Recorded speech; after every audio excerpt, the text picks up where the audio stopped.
Bonsoir à tous. Écoutez, je suis très heureuse d'être parmi vous ce soir et donc je remercie tout spécialement Monsieur Rougeot et Monsieur Nicolas dans une séance précédente qui m'ont sollicité pour animer cette conférence. Et donc j'espère qu'elle vous permettra d'avancer dans votre réflexion de projet de reprise de PME. Alors le marché caché, peut-être aussi me présenter, donc Françoise Louvel. Moi-même, j'ai une expérience de direction commerciale, marketing, depuis plus de 20 ans. J'ai fait aussi des créations d'entreprises. J'accompagne aussi des dirigeants depuis 14 ans, en coaching de dirigeants. Et donc, j'ai créé en 2010 Discern Partners, cabinet spécialisé sur le conseil acquéreur et ciblé uniquement sur le marché caché. Donc, c'est vraiment un thème de prédilection pour moi ce soir.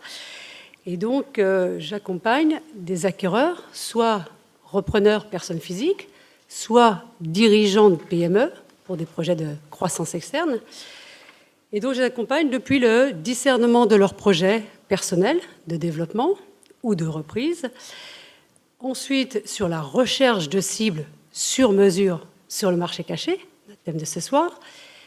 Puis, en approche directe de ces cibles de façon très confidentielle auprès des dirigeants qui ne sont pas à vendre, et puis jusqu'à la mise en relation avec des experts, experts comptables, avocats, pour faire un travail d'équipe et aller jusqu'au closing. Donc, le marché caché,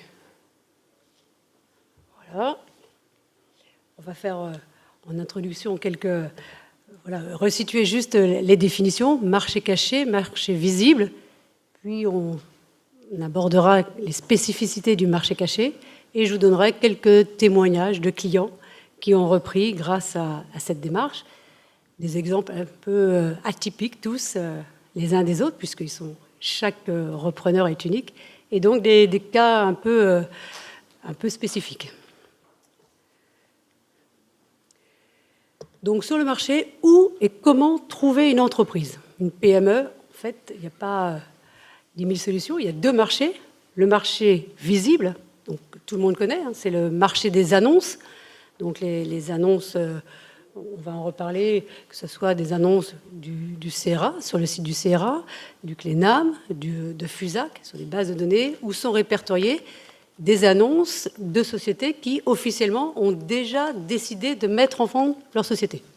En général, ce sont des gens qui partent à la retraite ou, dans certains cas, qui changent complètement d'activité.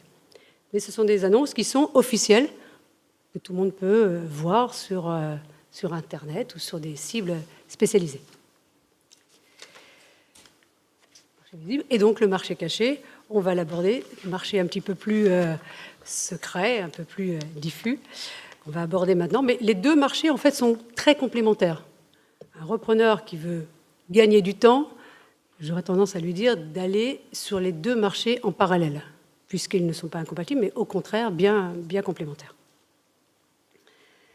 Le marché visible. Donc, ce marché que vous connaissez tous plus ou moins, je pense, des sociétés qui sont donc officiellement à vendre, et lesquelles vont être mises sur ces bases à disposition, soit par les dirigeants eux-mêmes, soit par des intermédiaires de cession. Ce sont des conseils cédants, en général qui sont en exclusivité, et une fois qu'ils ont pris le mandat, vont faire circuler l'information le plus large possible à toutes sortes de personnes potentielles, de sociétés, etc., qui pourraient être susceptibles de répondre. Le but pour eux, c'est de trouver le plus tôt possible. Et comme ils ont l'exclusivité, de toute façon, et que l'information est officielle, on en parle le plus possible. C'est important parce que c'est opposé par rapport au marché caché qu'on va voir tout à l'heure.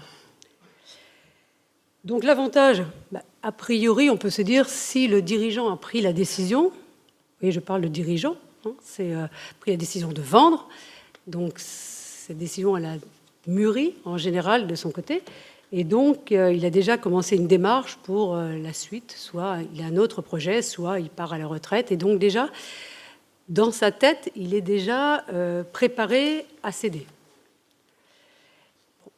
Autre avantage pour le repreneur, c'est qu'il y a beaucoup d'annonces, donc de consulter les annonces qui peuvent exister sur le marché et voir celles qui leur correspondent.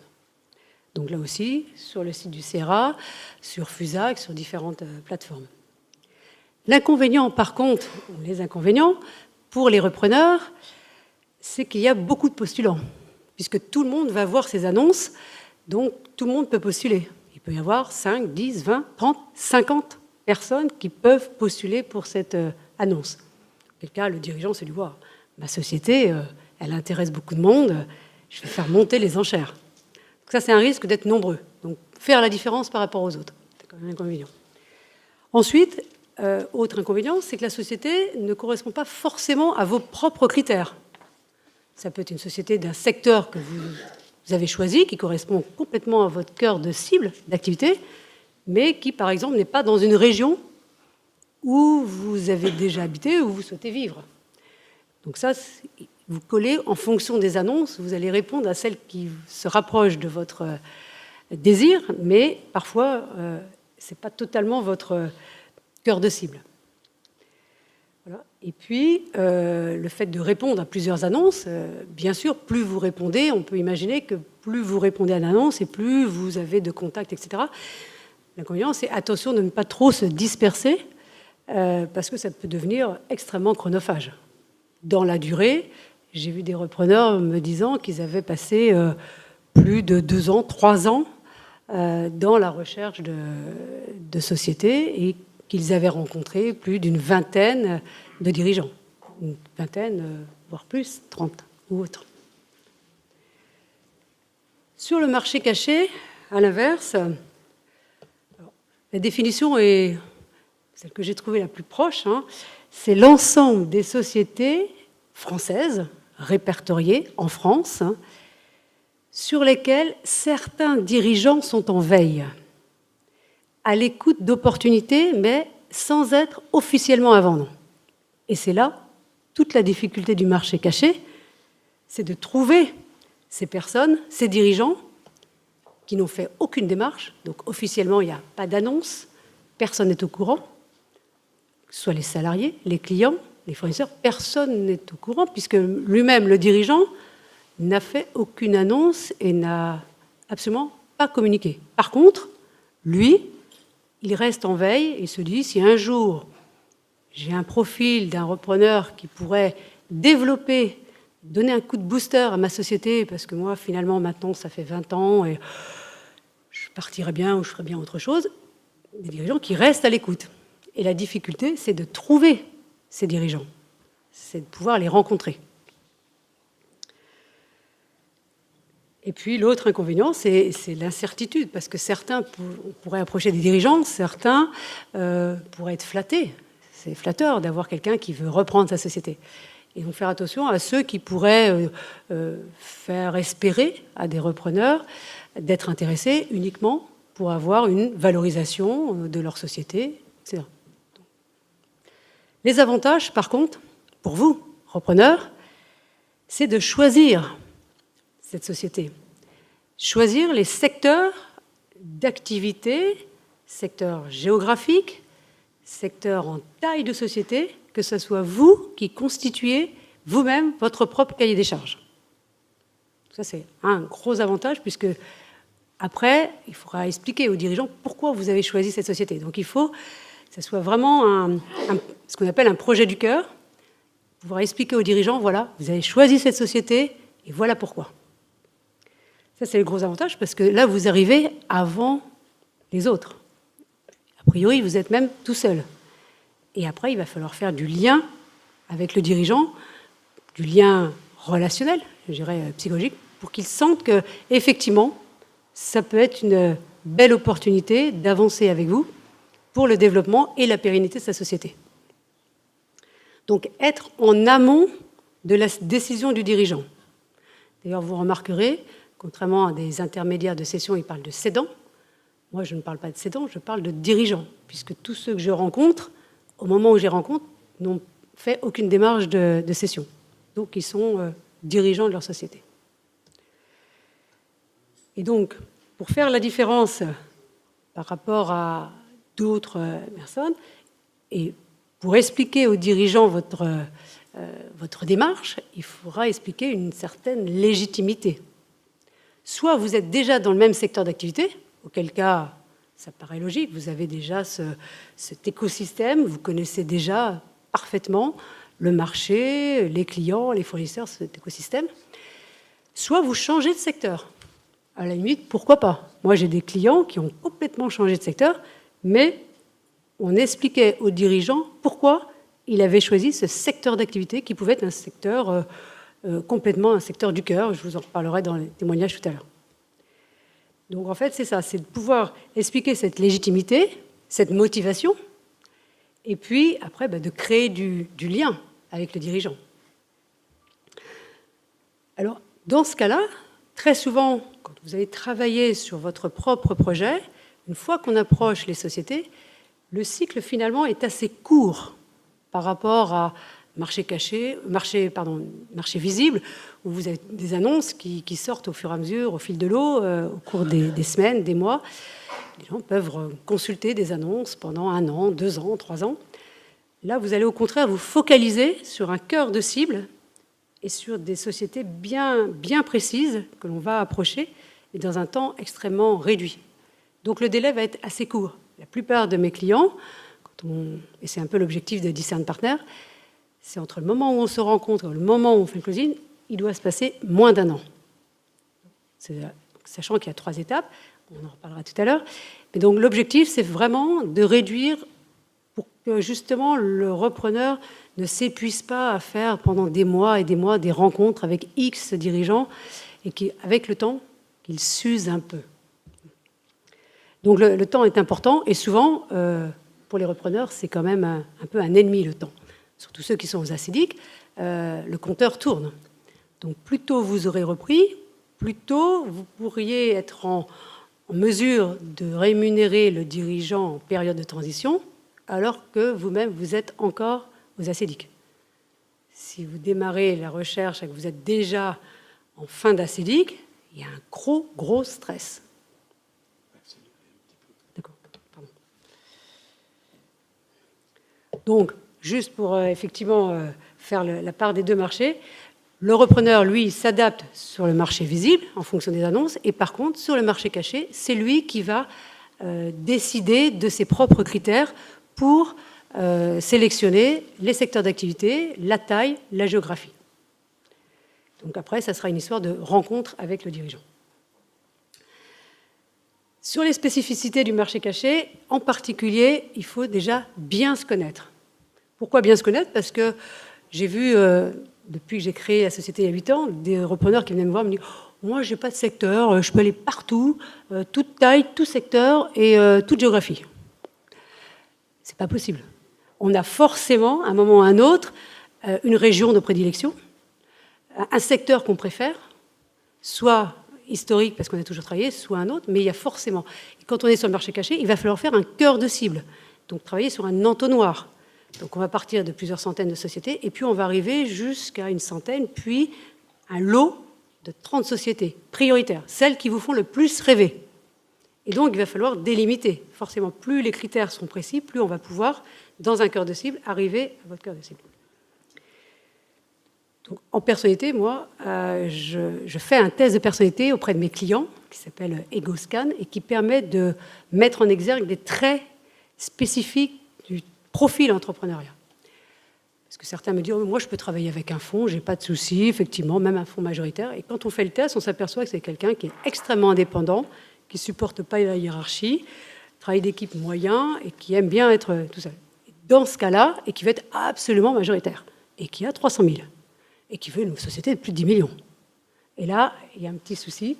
Donc, il va falloir recadrer les critères pour qu'il puisse être, par exemple, s'il veut être absolument majoritaire, sur une taille qui correspond à son apport, en fonction de donc, de bien délimiter tous ces critères, en fonction de son parcours. Chacun est unique, donc chacun a...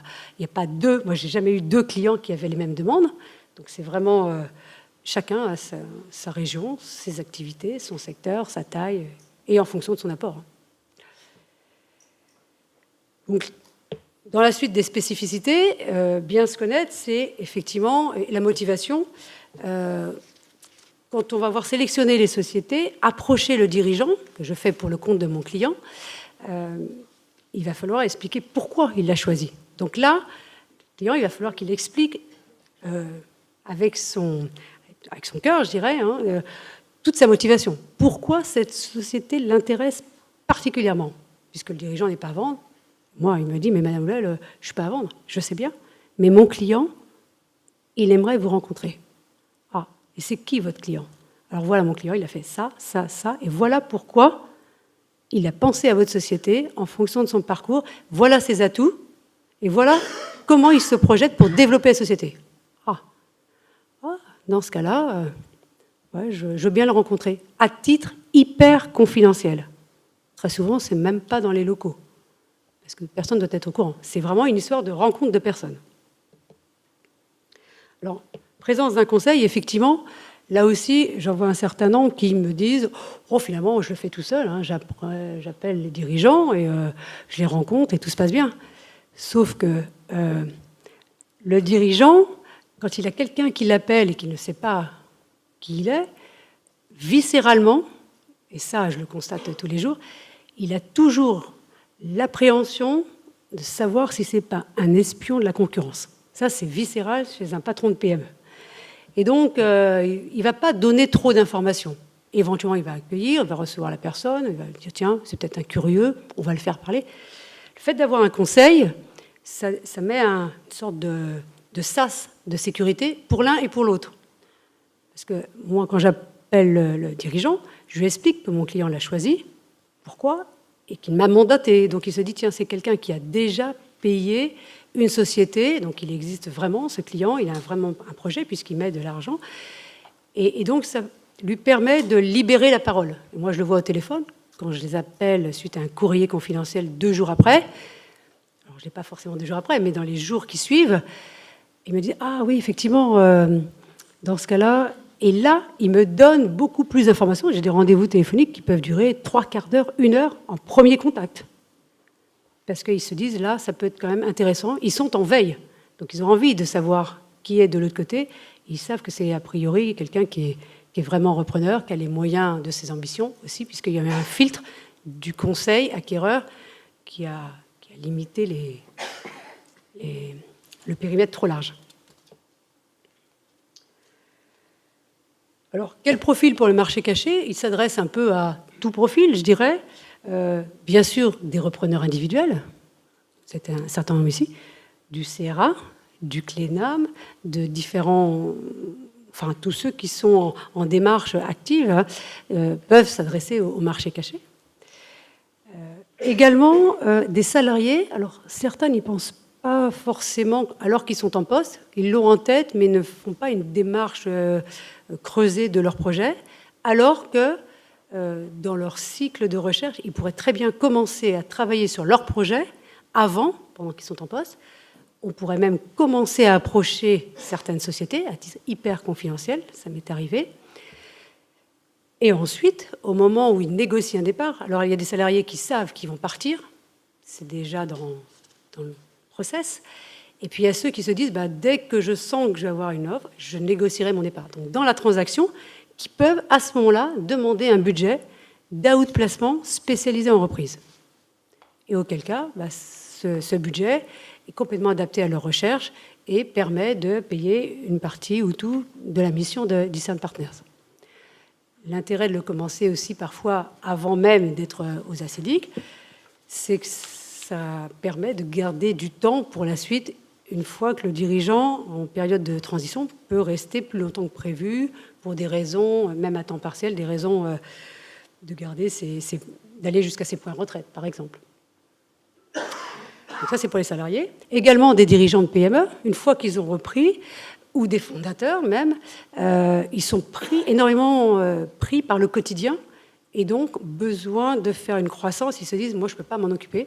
Donc, me demandent ou font une démarche marché caché sur des cibles extrêmement précises, soit un concurrent en aval, en amont, des partenaires qui pourraient être intéressés, qui feraient une synergie ensemble, donc développer un groupe. Et donc, effectivement, là aussi, pour sortir de leur quotidien, d'avoir quelqu'un qui approche en leur nom ces sociétés. Et puis... C'est peut-être sur quelques exemples. Oui, je les ai juste après. Voilà. Et ensuite, il y a des repreneurs qui, dès le départ, quand ils viennent me voir, en fait, leur projet, c'est de constituer un groupe patrimonial, par exemple. Ils veulent une première acquisition, et autour de cette acquisition, ils vont acquérir, par des build-up, d'autres sociétés. Donc, la première acquisition est déterminante, puisque c'est elle qui va donner le secteur d'activité préférentiel. Alors, l'avantage du marché caché, hein, vous commencez à voir le fait de choisir soi-même sa cible, d'être le premier et essayer de rester le seul, d'être vraiment faire un lien très fort avec le dirigeant pour qu'il vous garde psychologiquement une exclusivité avec vous, que ce soit vraiment avec vous qu'il ait envie de céder sa société, gagner du temps, puisque effectivement on va faire sur un cycle assez court, et puis expliquer son projet de vie, son projet professionnel, donc sa motivation, sa légitimité. Les exemples de clients, on y vient, Monsieur Rojo, avec des exemples... Des expériences vécues. Voilà, des expériences vécues de membres du CLENAM et du CERA. Donc, je vais commencer par un client, justement, du CLENAM, il y a quelques années, qui m'avait vu ici la première fois, comme vous ce soir. Il était ingénieur, et il se disait, ça, c'est vraiment une méthode qui m'intéresse, et donc je souhaite avancer. On s'est rencontrés, bon contact. Et donc, j'ai cherché pour lui, dans son secteur d'activité, il avait des contraintes assez spécifiques, géographiques, familiales. Et pour vous faire court, parce que je n'ai pas beaucoup de temps, une des sociétés que j'ai approchées pour lui, le dirigeant me dit « Ah ben non, justement, je suis en train de céder à mon bras droit. J'ai recruté quelqu'un et là, je suis en train de voir avec les banques. Donc là, vous arrivez un peu tard et puis c'est déjà fait. » Bon. Donc je raccroche. Le dossier, pour moi, est un peu classé. Je continue avec les autres dirigeants sur le lot des 30. Et puis, un mois après, ce même dirigeant me rappelle et me dit « Madame Louvel, au fait, votre client, là, vous aviez qui s'intéressait à mon entreprise, et il est toujours en recherche, parce que finalement, mon bras droit, en fait, c'était une petite boîte industrielle. Je me suis aperçue que c'est un technicien, mais il n'a pas du tout envie de faire de la gestion, des RH, de l'administratif. Et en fait, il veut rester juste dans sa partie. En plus, il avait 58 ans, donc il voulait juste rester 2-3 ans, et surtout... pas reprendre un nouveau challenge. Donc il m'a dit, en fait, c'est pas un entrepreneur. Donc je veux bien rencontrer votre client. Sur ce, mon client est allé le voir, un jeune, hein, monsieur Nicolas le connaît bien, Florent. Il avait 39 ans, donc un choix réellement... c'était un vrai choix délibéré de faire de la reprise. Et là, le dirigeant m'a rappelé, il me dit, ah ben ouais, vous avez raison, c'est vraiment un profil comme ça, c'est vraiment ça. Donc il a signé moins de 10 mois après, premier cas. Un membre du CRA aussi, quand même. Plus ancien, un client qui était sur l'Île-de-France, domaine grand compte, qui avait une expérience plutôt commerciale, et qui m'a demandé de chercher en Île-de-France aussi. Et puis, il m'a dit, comme je fais du sur-mesure, on délimite les départements, il m'a dit, on va mettre aussi le 06, les Alpes-Maritimes, parce que finalement, j'ai été étudiant à Nice, et avec ma femme, notre projet de vie, c'est de partir à Nice à la retraite. Donc, si en plus de l'Île-de-France, je trouvais une société à Nice qui correspondait, et j'y arrivais 10 ans plus tôt, finalement, ça serait une très bonne nouvelle. Là aussi, je vous fais court. Et donc, on a rencontré un dirigeant. Quand je l'ai appelé, il m'a dit « Ah oui, votre projet, ouais, c'est bien, votre client, mais moi, je pensais plutôt dans 2-3 ans. Donc, mais ça a l'air intéressant, votre client, je veux bien le recevoir. » Et donc, on organise la rencontre. Et là, il va le chercher à l'aéroport. Et en fait, je lui avais pas dit ce jour-là qu'il était étudiant à Nice. Donc, quand mon client est arrivé, il dit « Ah, mais là, c'est là qu'était mon lycée. Ah, mais vous êtes niçois. Non, mais j'ai grandi ici. » Premier point de feeling. Et puis, au fur et à mesure, ils ont eu vraiment un très, très bon contact. Le dirigeant m'a rappelé, il me dit « Madame Louvel, c'est vraiment intéressant. Comment on peut faire? Parce que moi, j'ai pas encore l'âge pour mes points retraite, etc. » Ça, c'était une année au mois de novembre, décembre. Et donc, en fait, mon client, lui, venait de terminer la formation au CRA. Il avait tout de suite commencé avec Discern Partners. Donc, il avait 3 ans d'ACDIC. Et comme c'était juste 2 mois après, il avait encore ces 3 ans. Et donc, on a fait un montage 6 mois après. C'était au mois de juillet suivant, donc, oui, 6 mois. Il a bien repris 100% de la société. avec, dans l'accord, le pacte entre eux, de garder le dirigeant officiellement à temps partiel le temps qu'il ait ses points retraite pour avoir sa retraite. Donc 18 mois. C'était juste un temps partiel, hein, c'était juste pour avoir les points. Pendant ce temps-là, lui, de toute façon, il continuait à toucher les ascidiques. Voilà. Autre cas, et là aussi, Stéphane m'a dit après, Françoise, sans cette démarche d'approche marché caché, jamais je n'aurais trouvé cette société. Le dirigeant n'était pas à vendre, il était à Nice, continuait encore 2-3 ans. Si on ne l'avait pas approché spécialement, personnellement, il ne l'aurait jamais repris. Autre, alors, exemple de client. On laisser peut-être un peu de temps pour les questions. Oui, juste un autre cas d'un fondateur de PME qui fait de la croissance externe. Pareil, le but, c'était de... Alors, j'ai un autre cas aussi d'un ingénieur, parce qu'ici, quand même, on est aux arts et métiers, donc il faut quand même reprendre. Un ingénieur qui était en poste, DG quand même, d'une petite PME. Et un fonds le sollicite pour être manager à ses côtés pour une plus grosse société. Donc il découvre le monde de la fusion-acquisition à ce moment-là. Et puis finalement, c'est un autre fonds qui est choisi. Donc lui, il continue, ils ne sont pas obligés. Mais dans sa tête, ça mûrit. Et il entend parler d'Isaac Partner, il me recontacte, on fait le test, et là, il me dit, ouais, vraiment, c'est ça qui m'intéresse. Est-ce qu'on peut faire la démarche en parallèle du poste, en fait? Il était père de famille, 5 enfants, DG d'une PME, tout va bien, hein, officiellement, il n'y a pas... Sauf que lui, il avait l'impression de ne pas aller jusqu'au bout de son potentiel, jusqu'au bout de son rêve. Là aussi, je vous fais court. La société qu'il a repris, en fait, les dirigeants avaient 2 frères, 71 et 74 ans. Quand je voyais le courrier et que j'ai rappelé après, vous imaginez que le dirigeant m'a dit « Madame Huel, vous êtes gentille, mais vous savez, ça fait déjà un moment hein, qu'on reçoit du monde et on n'a toujours pas trouvé la bonne personne parce que nous, 71 et 74 ans, on aimerait bien partir. Mais on n'a pas trouvé le bon prix. » Alors, je lui explique, ben justement, mon client il vous a choisi. Voilà pourquoi. Et comme il était exactement dans son même domaine hyper technique, d'optique, électro-mécanique, etc., hyper pointu, il m'a dit, là, ça serait peut-être intéressant. Donc, on a organisé la rencontre, et en sortant du rendez-vous, mon client a dit, waouh, ça, c'est vraiment exactement ce que je pensais. Le dirigeant m'a rappelé, il m'a dit, Madame Huel, cette fois, je crois qu'on a trouvé la bonne personne. Sachant qu'à ce moment-là, parce qu'il ne m'attendait pas, hein, il était en contact avec un groupe allemand qui allait faire de la croissance externe et le reprendre pour faire sa croissance. Mais là, quand il avait ce choix entre cette société allemande et puis un repreneur qui était exactement dans sa lignée, il a signé 6 mois plus tard. Okay. Bien.